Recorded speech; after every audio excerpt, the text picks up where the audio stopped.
279 anggota DPR bolos rapat paripurna. DPR 2014-2019 malas bekerja tapi boros anggaran. Dari target 50, DPR cuma hasilkan 5 RUU prioritas di 2018. 41 anggota DPRD Kota Malang tersangka suap. Ketua DPD Irman Gusman jadi tersangka korupsi. Kita sering banget dengar berita kejelekan-kejelekan kinerja dari wakil rakyat kita. Kita juga udah sering banget kecewa sama mereka, dan sering juga kita menghujat mereka. Tapi pernah kepikiran nggak kalau kejelekan-kejelekan dari wakil rakyat itu sedikit banyak juga adalah kesalahan kita sendiri? Wakil rakyat atau legislatif, baik itu DPR, DPD, ataupun DPRD, dipilih berdasarkan sistem pemilihan umum. Dengan kata lain, yang nempatin mereka adalah kita sendiri, karena kita sendiri yang milih mereka. Jadi kalau sekarang kita kecewa, kenapa kok kinerja wakil rakyat kita kayak begitu amat? Ya kenapa juga kita milih mereka? Kenapa kita nggak bisa milih wakil rakyat yang lebih bener dikit? Tunggu dulu, sebelum lebih lanjut, jangan-jangan kita nggak tahu nih, sekarang nih, siapa yang lagi duduk mewakili dapil kita untuk membawa kepentingan kita di sana? Siapa, tahu nggak? KTP domisili apa? Waduh. Gue KTP domisili Sidoarjo. Lu tahu nggak salah satu orang yang lagi duduk di DPR mewakili dapil lu siapa sekarang? Siapa ya? Gak tahu gue. Nggak tahu ya? Oke. Siap. Lu di KTP kota mana? Jombang. Bohong lu. Kota mana? Manado. Terus lu tahu nggak yang sekarang lagi duduk di DPR RI mewakili dapil lu namanya siapa? Tahu kok. Siapa? Anugrah.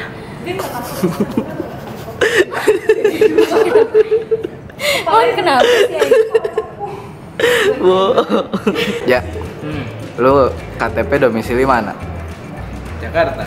Jakarta mana? Selatan. Lu tahu nggak yang lagi mewakili lu di DPR sekarang siapa salah satunya dari dapil lo?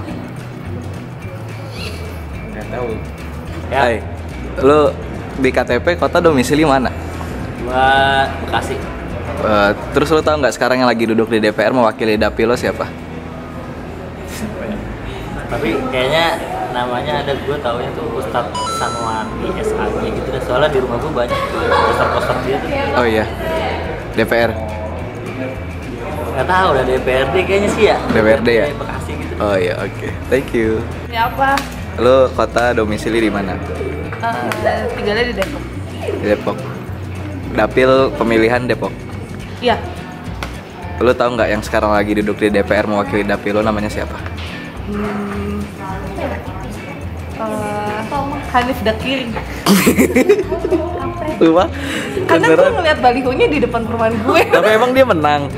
Gak tau sih, soalnya dia kan menteri apa ya, kalau nggak salah Hanif Dakiri itu menteri ketenagakerjaan deh. Bukan yang sekarang mau maju, yang sekarang lagi jadi. Oh, yang lagi jadi. Henry Tangkealo. Sumpah? Iya. Ih, kok lu tahu sih? Keren dah. Karena gue pernah kerja bareng sama dia. Oh, keren. Oke. Terus lu Mau dong terlihat pintar kayak gitu. Rahel, Ya, siapa yang lagi mewakili di Senayan sana? Dimas. Dimas siapa? Adi Kusumo. Bener ya, gue cari nanti di dpr.go.id sampai Dimas Adikku semoga ketemu. Gue buru-buru nih bikin bahionya. Rad, lo KTP domisili mana? Jakarta. Jakarta mana? Jakarta Utara. Lo tau nggak di DPR yang lagi mewakili dapil lo siapa sekarang? Nggak tahu gua nggak tahu informasi itu semua. Gua bodo amat tentang itu semua. Berubah gua menjadi orang yang lebih baik. Okay. Tapi salahnya harusnya sih gua juga peduli. Tapi gimana, susah. Sama sih, gue juga nggak tahu sebelum ada niat buat bikin video ini. Nah, kalau sekarang aja kita nggak tahu siapa yang mewakili kita, gimana kita bisa tahu kinerjanya? Gimana kita bisa protes kalau kinerjanya buruk? Jelas aja mereka bisa sebebas itu, bisa bolos waktu rapat, bisa tidur waktu rapat. Ya karena kitanya nggak pernah nuntut.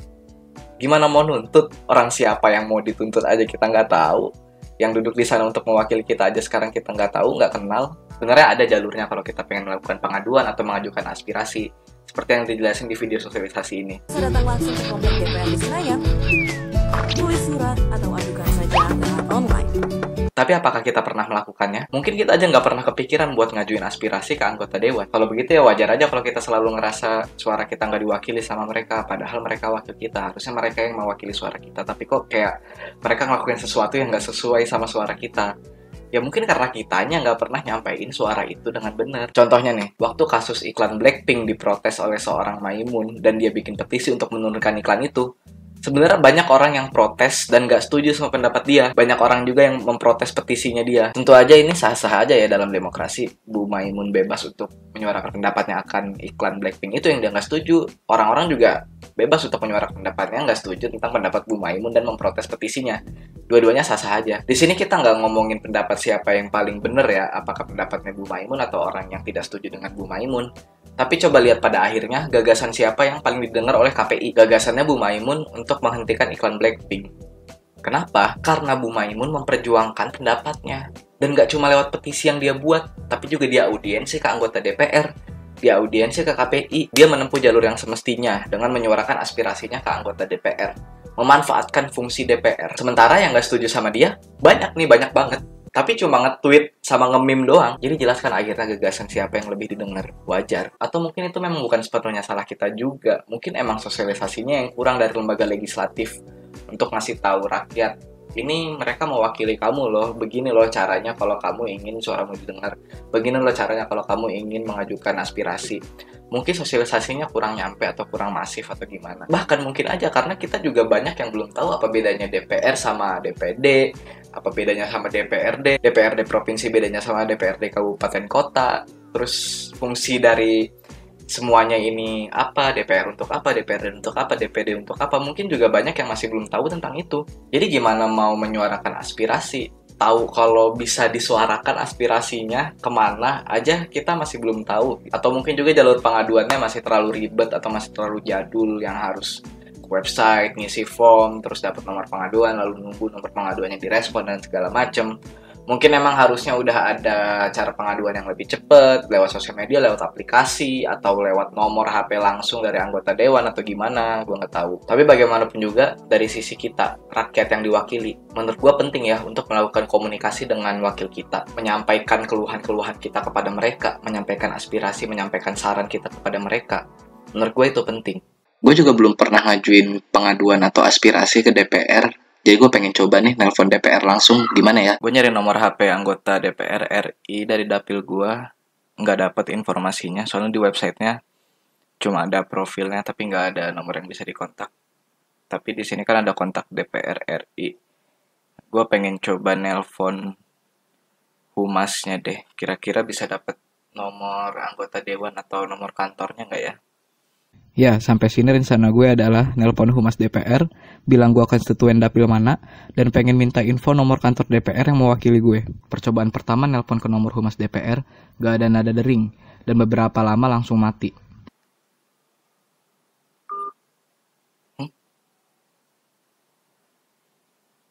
Kok nomornya nggak bisa? Coba yang satu lagi. Di website ada 2 nomor humas, jadi gue coba nomor yang satu lagi. Ternyata nomor yang satu lagi sama aja. Gue juga udah coba ulang kedua nomor itu, tetapi tetap gak bisa. Gak ada nada dering. Akhirnya gue ke nomor pengaduan, yang dicantumkan di halaman yang sama di website DPR. Di nomor yang pengaduan nyambung, ada nada deringnya.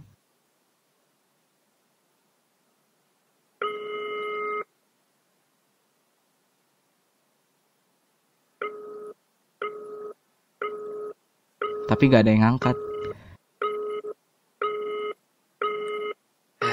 Gue juga coba nomor pengaduan yang satu lagi, tapi hasilnya sama kayak 2 nomor humas tadi. Jadi dari 1, 2, 3, 4 nomor yang ada di websitenya DPR RI, tadi barusan gue coba telepon. Ini jam 9.54 pagi. Semuanya tidak nyambung. Satu nyambung tapi tidak diangkat. Akhirnya putus. Ya mungkin lagi nggak ada orang atau gimana, atau lagi sibuk semuanya, tapi nanti pengennya sih kalau sempat gue coba lagi. Karena waktu gue nelpon nomor yang ada di website DPR, yakni nomor humas dan nomor pengaduannya tidak bisa dihubungi, jadi ya udah gue coba SMS aja ke nomor SMS aspirasinya. Jangan suka bolos rapat. Dan salah satu tugas dari legislatif ya emang gitu kan, untuk nampung aspirasi rakyat, untuk dengerin rakyat. Takutnya kalau kita nggak membuat aspirasi rakyat atau kepentingan rakyat yang didengar sama mereka, Tahu nggak siapa yang bakal didengar sama mereka? Mafia, pengusaha yang memiliki kepentingan, pemain-pemain lain yang mungkin bakal melobi-lobi anggota dewan kita, bahkan menyuap anggota dewan kita untuk kepentingan pribadi mereka masing-masing. Jadi penting untuk kepentingan rakyat bisa didengar oleh mereka yang lagi duduk untuk mewakili rakyat.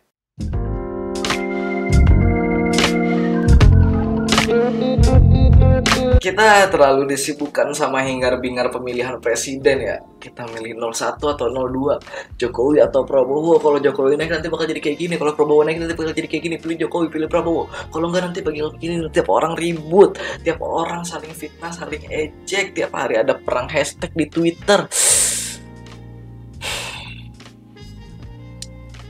Kita lupa kalau tanggal 17 April nanti kita nggak cuma pilih presiden sama wakil presiden, tapi kita juga bakal pilih wakil kita di DPR, DPRD, Provinsi, DPRD, Kabupaten Kota, dan DPD. Kita udah siap belum nih untuk nyoblos di 4 surat suara lainnya dari 5 surat suara nanti? Presiden sama wakil presiden tuh cuma 1 dari 5 surat suara yang bakal kita terima nanti. Yang 4 laginya ini gimana? Kita udah ada pilihan belum? Kita udah kenal belum sama pilihan-pilihannya? Sama calon-calon wakil yang bakal mewakili kita? Masa udah yang terpilih 5 tahun lalu dan sekarang lagi mewakili kita di sana kita nggak kenal sekarang?